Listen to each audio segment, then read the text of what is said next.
Hello friends, ഒരുപാട് നാളുകളായിട്ട് ഒരു പാസ്ത റെസിപ്പി ചെയ്യണമെന്ന് വിചാരിക്കുന്നു. പക്ഷേ പാസ്ത ചെയ്യാത്തതിൻ്റെ പ്രധാന കാരണം അച്ചാച്ചന് പാസ്ത ഇഷ്ടമല്ല. പാസ്ത ഇഷ്ടമല്ലാത്തതുകൊണ്ട് തന്നെ ഒരാൾക്ക് വേണ്ടി തന്നെ പ്രിപ്പയർ ചെയ്യുക എന്ന് പറയുന്നത് മടുപ്പുള്ളൊരു കാര്യമാണ്.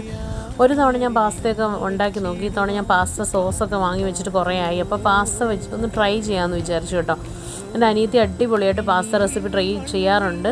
പക്ഷെ ഞാൻ ഇതുവരെ ചെയ്തിട്ടില്ല. വൈറ്റ് സോസ് പാസ്തയും അതുപോലെ ചിക്കനും എഗ്ഗും ഒക്കെ ഇട്ട് ഷ്രെഡഡ് ചിക്കനൊക്കെ ഇട്ട് അടിപൊളി പാസ്ത റെസിപ്പീസ് പ്രിപ്പയർ ചെയ്യാറുണ്ട്. ഇന്ന് ഞാൻ ചിക്കനും എഗ്ഗും ഒന്നും ഇടുന്നില്ല.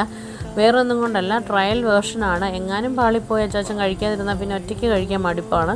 അപ്പം വെറുതെ ചിക്കനും എഗ്ഗും ഒന്നും വേസ്റ്റ് ചെയ്യണ്ടല്ലോ. അതുകൊണ്ട് ഇങ്ങനെ ഒന്ന് ട്രൈ ചെയ്തതിന് ശേഷം സക്സീഡ് ആവുകയാണെന്നുണ്ടെങ്കിൽ ചിക്കനും എഗ്ഗും ഒക്കെ ഇട്ട് ട്രൈ ചെയ്യാമെന്ന് വെച്ചു. മാത്രമല്ല, നമുക്ക് സ്ലൈസ് ചെയ്തിടാൻ പറ്റുന്ന ബോൺലെസ് ചിക്കൻ ഇല്ലായിരുന്നു കേട്ടോ. എഗ്ഗ് സെപ്പറേറ്റ് ആയിട്ട് ഞാൻ ഓംലേറ്റ് ബുൾസയോ ചെയ്യാമെന്ന് വിചാരിച്ചു.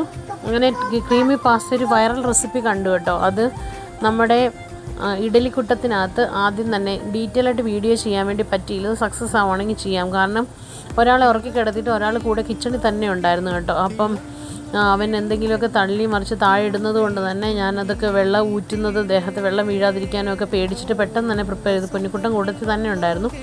അപ്പോൾ അപ്പച്ചമ്മിൻ്റെ താഴത്തെ തട്ടിൽ ഉപ്പൊടി ഇട്ട് നമ്മൾ പാസ്ത വേവിച്ചതിന് ശേഷം അത് ഒന്ന് നമ്മൾ ഡ്രെയിൻ ചെയ്തെടുക്കണം. അതിൻ്റെ മുകളിലത്തെ തട്ടിൽ 2 വറ്റൽ മുളക്, അതുപോലെ 2 അല്ലി വെളുത്തുള്ളി, ഒരു ടൊമാറ്റോ, ഒരു ഒണിയൻ, അങ്ങനത്തെ സാധനം, അത് കൂടാതെ കുറച്ച് നട്ട്സ്, ഇത്രയും സാധനങ്ങൾ ആ സ്റ്റീമിങ് ചെയ്യുന്ന കൂട്ടത്തിൽ തന്നെ ഒന്ന് വേവിച്ചെടുക്കണം. അതിന് ശേഷം ഇതെല്ലാം കൂടെ നമുക്കൊന്ന് മിക്സിയിൽ പേസ്റ്റ് രൂപത്തിലാക്കിയെടുക്കണം. എന്നിട്ട് കുറച്ച് പാനിൽ കുറച്ച് ബട്ടർ ഇട്ടതിന് ശേഷം ഈ പേസ്റ്റ് രൂപത്തിലാക്കിയ നമ്മുടെ മിക്സിനകത്തേക്ക് നമുക്ക് ഈ ഡ്രെയിൻ ചെയ്ത് മാറ്റി വെച്ചിരിക്കുന്ന പാസ്ത ഇട്ട് കൊടുക്കാം.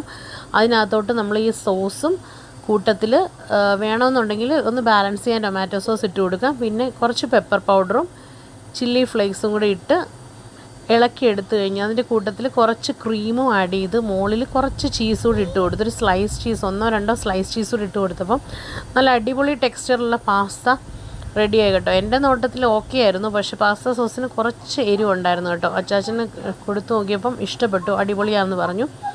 അതുകൊണ്ട് തന്നെ ചെറിയ ക്വാണ്ടിറ്റിയിൽ ഉണ്ടാക്കിയിട്ടുണ്ടായിരുന്നു. 2 പേർക്കും ഡിന്നർ, കുഞ്ഞിന് കൊടുക്കാൻ പറ്റിയില്ല, നല്ല എരിവായിരുന്നു. അതിൻ്റെ കൂട്ടത്തിൽ തന്നെ ബുൾസൈ ഉണ്ടാക്കി അതുകൂടെ കൂട്ടിയാണ് കഴിച്ചത് കേട്ടോ. അപ്പോൾ ഇന്നത്തെ ഡിന്നർ പാസ്തയായിരുന്നു. നല്ല ക്രീമി പാസ്ത ഉണ്ടാക്കുമ്പോൾ മാക്സിമം ചൂടോടുകൂടി തന്നെ പ്രിപ്പയർ ചെയ്ത് കഴിക്കാൻ നോക്കുക. വെജീസും ചിക്കനും എഗ്ഗും ഒക്കെ ഇട്ട് നമുക്കിതിനെ കൂടുതൽ കളർഫുള്ളാക്കാം കേട്ടോ. അങ്ങനെ അടിപൊളിയായിരുന്നു. അച്ചാച്ചൻ്റെ ബുൾസൈയുടെ ഐ പൊട്ടിപ്പോയി. എനിവേ ടെക്സ്ചർ സൂപ്പറായിരുന്നു കേട്ടോ. അപ്പോൾ ട്രൈ ചെയ്യണം.